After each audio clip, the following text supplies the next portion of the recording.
কথা বলবো খুলনার মাইকেল জ্যাকসন বেলাল ভাইয়ের সাথে। ভাই আপনি কেমন আছেন? জি, আপনাদের দোয়ায় আমি আল্লাহর রহমতে খুব ভালোই আছি।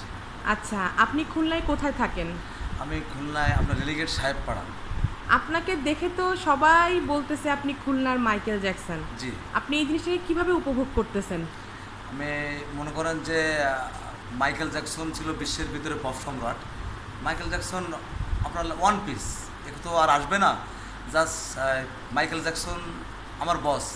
মনে করেন আমার যা আপনারা যাই কিছু দেখলেন, আমার কিছু ড্যান্সের কিছু আকার বিকরণ যাই দেখলেন, সব কিছু অধিকারী মাইকেল জ্যাকসন। এবং মাইকেল জ্যাকসনের স্মরণেই আমার এই আপনার নিউ জ্যাকসন ভাইয়ের ঘটি গরম চিড়া ও চানাচুর বিক্রি করতেছি।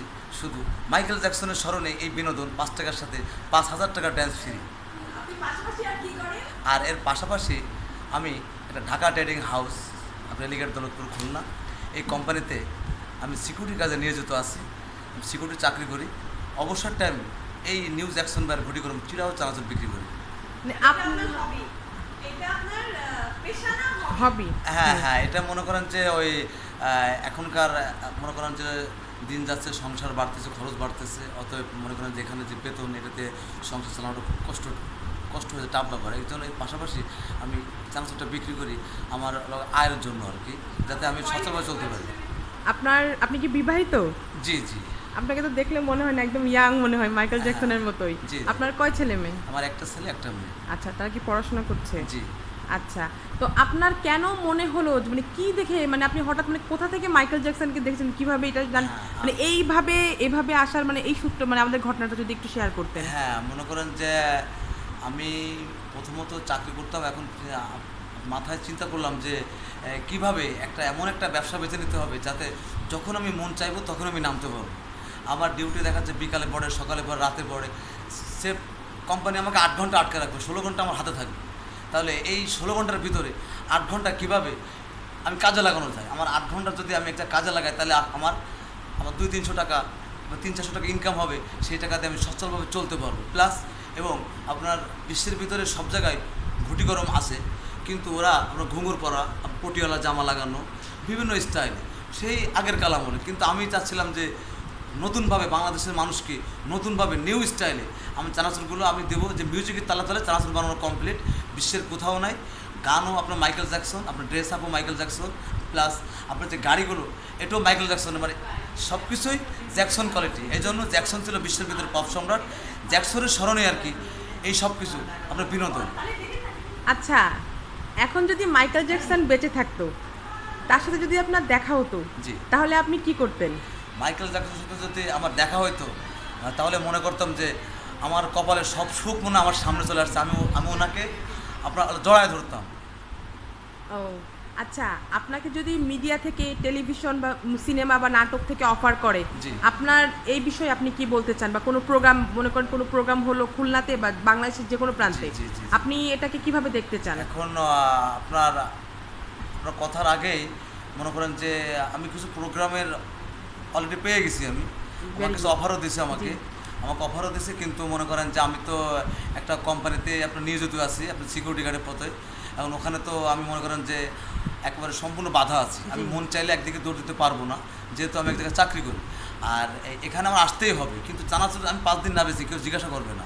এখানে একদিন না আসলে আমার কিন্তু জিজ্ঞাসা করবে তুমি আসো নাই কেন, আমার এখানে কৈফিয়তদারি দিতে হবে।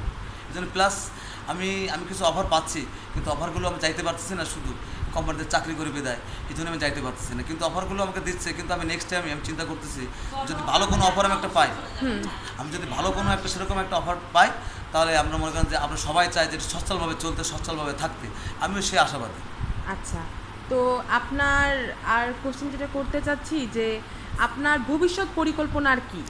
ভবিষ্যৎ পরিকল্পনা যে আমার আল্লাহ একটা ছেলে দিছে, একটা মেয়ে আছে, আর আমার একটা ওয়াইফ আছে। এই 4 জনে যাতে আমরা আমরা সুন্দরভাবে আপনার সচ্ছলভাবে যাতে সংসারটাকে চালাইতে পারি, আর আর সুন্দরভাবে চলতে পারি। কিন্তু আমার একটা জিনিস কি যে এই যে মানুষের যে অট্টালিকা, আমার অট্টালিকার দরকার নাই। আমি চাই যে আমি শুধু একটু দেখে সচ্ছলভাবে চলতে পারি, আর যাতে আমার যে গায়ে যে শক্তি আর আমার যে গায়ে যে শ্রম, আমি শ্রম দিয়ে যাতে এই শ্রমটা খাটায় যাতে আমি চলতে পারি, আল্লাহর কাছে এইটুকুই চাওয়া যাতে আমাকে সচ্ছলভাবে বাঁচায় রাখে, এইটাই আর কি। আচ্ছা, আপনার ফ্যামিলি এবং আপনার যারা কাছের মানুষজন জি। তারা এই বিষয়টাকে কিভাবে দেখছে? তারা কি উপভোগ করছে নাকি তারা মাঝে মাঝে মানে কি তাদের প্রতিক্রিয়াটা কি? এখন আমি যখন এই ব্যবসার ক্ষেত্রে আমি যখন এই ব্যবসার ক্ষেত্রে আমি আপনার আমি যে সময় ঘর থেকে নামি ওই সময় মনে করেন যে আপনার ঠিক আছে, ঘর থেকে যে সময় নামি আমি ওই সময় আমাকে ব্যাক সাউন্ড দেয়, আপনার পিছন থেকে বহুত লোকে বহুত কথা বলে যে এই লোক আসলে না পাগল হয়ে গেছে, আসলে এই লোক যা করতেছে এগুলো কি বিক্রি করে 2 টাকার চানাচুর স্টাইল দেখো, ওই সে আপনার কোটিপতির মতন, কিন্তু একটা রুচি, এই রুচি মনটা আল্লাহ সবাইকে দেয় নাই। তো মনে করেন আমি দেখা যাচ্ছে সাধারণতম একজন ছোটোখাটো একটা ব্যবসায়ী, কিন্তু আল্লাহ আমাকে অর্থ দেয় না, কিন্তু আল্লাহ আমাকে মন দিচ্ছে, আমার রুচি আছে যে আমি এমন স্টাইলে এমনভাবে আমি এই জিনিসটা বেচতে চাই যাতে মানুষ আমাকে খুশ করে, এবং প্লাস যে বাংলাদেশে যে আপনার এত সুন্দর একটা বিনোদন যাতে আমি দিতে পারি আর সবাই যাতে এই বিনোদনটা অনুভব করতে পারে, এই জন্য আমি যখন নামি বাইক পিছন থেকে ব্যাক সাউন্ড বহুত আসে, কিন্তু এই কথাগুলো তো সামনে বলা যায় না, বিভিন্ন কথা বলে যাও, আমি সেগুলো এড়িয়েও আমার গতিতে আমি চলে যাচ্ছি। আচ্ছা, আপনাকে যদি বলা হয় যে এই মাইকেল জ্যাকসনের এই বেশটা আপনাকে ছেড়ে দিতে হবে, আপনি তাহলে কি করবেন? যদি খুব জোর করে সবাই ধরে বলে যে না এটা তোমাকে করাই যাবে না, তখন আপনি কি করবেন? এখন মাইকেল জ্যাকসনের ভেষ দিয়ে তো আপনার গলায় ছুরি ধরতেছি না, মাইকেল জ্যাকসনের ভেষ দিয়ে আপনাকে আমি বলতেছি না যে আপনি আমাকে 20,000 টাকা দেন, কিন্তু মাইকেল জ্যাকসনের ভেষ না ধরে যদি আমি সাধারণভাবে চলি তাহলে তো আপনার কাছে আমার হাত পেতে খাইতে হবে যে আপু আমাকে 500 দেন, সংসার চলতেছে না, আপু আমাকে 200 দেন, চলতেছে না, কিন্তু আমি এগুলো অভ্যস্ত নই। আমি চাই যে আমার দেহটাকে, আমার শরীরটাকে আমি সম্পূর্ণ খাটাইয়া আমার দিন মজুরি পারিশ্রম যাতে আমি পাই, সেই আপনার আশাবাদী আমি আছি আর কি।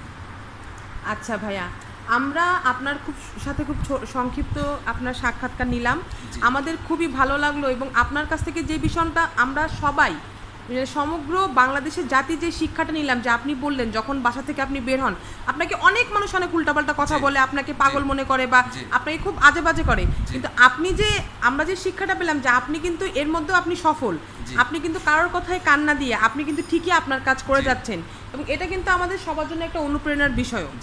আপনি যদি তরুণদেরকে কিছু বলতে চান, আমাদের সমাজে কিন্তু আপনার যে বিষয়টা আমরা যে শিক্ষা পেলাম যে আপনি এত অভাব অনটন, আপনি এখানে একটা সিম্পল চাকরি করতেছেন, সিম্পল হতে পেরেছেন, কিন্তু আপনি আরও একটু ভালো জীবন মানে বাচ্চাদের কথা চিন্তা করে আরেকটুভাবেই করতেছেন।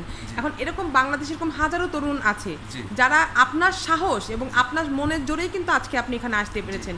তো আপনি যদি এই তরুণদের জন্য কিছু বলতেন, এরকম যারা এরকম মনে করে যে আমরা কিছু পারি না বা আমরা ভয় পাচ্ছি, তাদের জন্য কিছু বলতেন? আসলে এটাকে ওই তরুণদের একটা ব্যর্থতা, এরা মনে করেন এখন যে পরিবেশ হয়েছে বাপের পকেটেতে পয়সা নেবে, রেল লাইনে যে আড্ডা দেবে, আসলে এদের শক্তি আছে, এদের করার বল আছে, কিন্তু এগুলো অলসতা, এদের ব্যর্থতা, এদের যে নিজের যে জীবনটাকে যে কীভাবে সাজাইতে হবে এটা যে তাদের সে নলেজটাই নাই, সেরা আপনার ভুল পথে হাঁটতেছে যে একদিন করব একদিন খাবো, কিন্তু বাপেরটা চলে চলে খেয়ে খেয়ে আপনার কিন্তু অট্টলিকা শেষ হয়ে যাচ্ছে, কিন্তু নিজে কর্ম করলে কিন্তু ওরকম অট্টলিকা আটা দিতে পারবে সে, কিন্তু সে ওইদিকে না আগে সে কিন্তু ভুল পথে গেছে। সঙ্গ দোষে আমাদের মতন যে যুব সমাজগুলো এগুলো সম্পূর্ণ ধ্বংস হয়ে যাচ্ছে।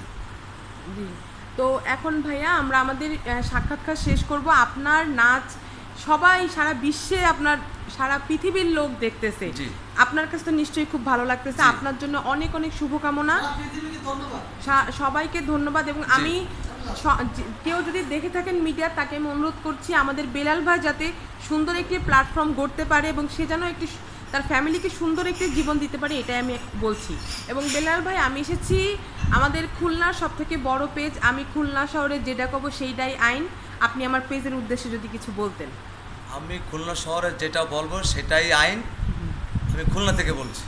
জি, আমার পেজের উদ্দেশ্যে সবাইকে, সব ভাইডি এবং বুন্ডিদেরকে একটু শুভেচ্ছা জানান। হ্যাঁ, আমার পেজের থেকে আমাদের যে আপনার যে ভাই বোনরা আছে আপনার তাদেরকে আন্তরিকভাবে শুভেচ্ছা। আমি খুলনা থেকে বলছি, আমি যেটা বলবো সেটাই আইন। এবং আপনার ঝালমুড়িটা কোথায় পাওয়া যায়, কখন পাওয়া যায় সেটাও বলে দেন। আর আমার ঝালমুড়িটা এটা আসলে অনেক সময় টাকা হলেও এই ঝালমুড়িটা সবাই খাইতে পারে না, এটা আসলে একটা আনকমন। এটা এখন ঝালমুড়িটা মনে করেন যে এটা যে সময় ওয়েদার খারাপ থাকে এখানটা না, আমি নামি না, হ্যাঁ, কিন্তু আপনাকে প্রতিদিন প্রত্যেক কোথায় দিন পাওয়া যাবে? আসরের আজানের পরে আমি রেলিগেট থেকে ওখান থেকেই রওনা দিই। আমার শেষ সীমানা হলো গিয়া আপনার খালিশপুর পিপুলসের গেট, আচ্ছা। এই এরিয়ার ভিতরে খোঁজ করলে আপনি আমাকে পাবেন। এখানে পাওয়া যাবে এবং জি। ঝালমুড়ির সাথে নাচ ফ্রি, তাই তো? Michael Jackson dance free. জি, জি, জি। এবং লাস্টে আপনি কিছু বলুন, মাইকেল জ্যাকসন বা তার কোনো বিখ্যাত কিছু আপনি বলুন, মাইকেল জ্যাকসনের কোনো একটা ডায়লগ বা কোনো গানের কোনো লাইন থাকলে আপনি বলুন আমাদেরকে একটু। এখন মাইকেল জ্যাকসন আসলে সে তো আমাদের মাঝে আর আপনার ফিরে আসবে না। সে যা করে গেছে আর সে যা দেখে গেছে, এগুলো আসলেও আমাদের কাছে একটা স্বপ্ন।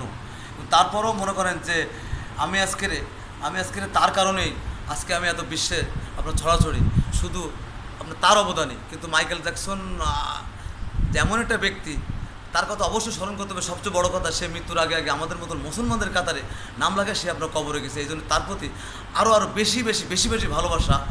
এবং আর তার ফ্যামিলিরও এই গত দুদিন আগে ফেসবুকে পাইছিলাম যে তার ফ্যামিলিরও একজন আবার মুসলমান হয়েছে। যাক, আলহামদুলিল্লাহ, আমাদের কাতারে সে নাম লাগাইছে, এই জন্য তার প্রতি আরও বেশি ভালোবাসা। কিন্তু তাকে তো আর আমরা পাবো না। যাক, আমি যাকে মাইকেল জ্যাকসনকে যাতে বাংলাদেশের সব লোক যাতে এখনও মনোপ্রাণে ভালোবাসে, সেই তাগিদে সারা বিশ্বের ভিতরে সেই তাগিদায় আমার এই আপনার মিউজিকের তালে তালে নিউ জ্যাকসন ভাইয়ের ডিজিটাল ঘটি গরম চানাচুর যে খাবে, সে আপনার রেলিগেট থেকে আপনার পিপুলসের ভিতরে এরিয়ার ভিতরে খোঁজ করলে আপনারা আমাকে পাবেন। তো আপনাকে ধন্যবাদ। তো আমার প্রিয় ভাইডিও গুন্ডিরা, আপনারা যদি আছরের আজানের পরে রেলিগেট থেকে পিপলস জুট মিলের ওখানে গেলে আমাদের বেলাল ভাইকে পেয়ে যাবেন এবং ঝালমুড়ির সাথে মাইকেল জ্যাকসনের নাচ ফ্রি। জি। সবাইকে ধন্যবাদ।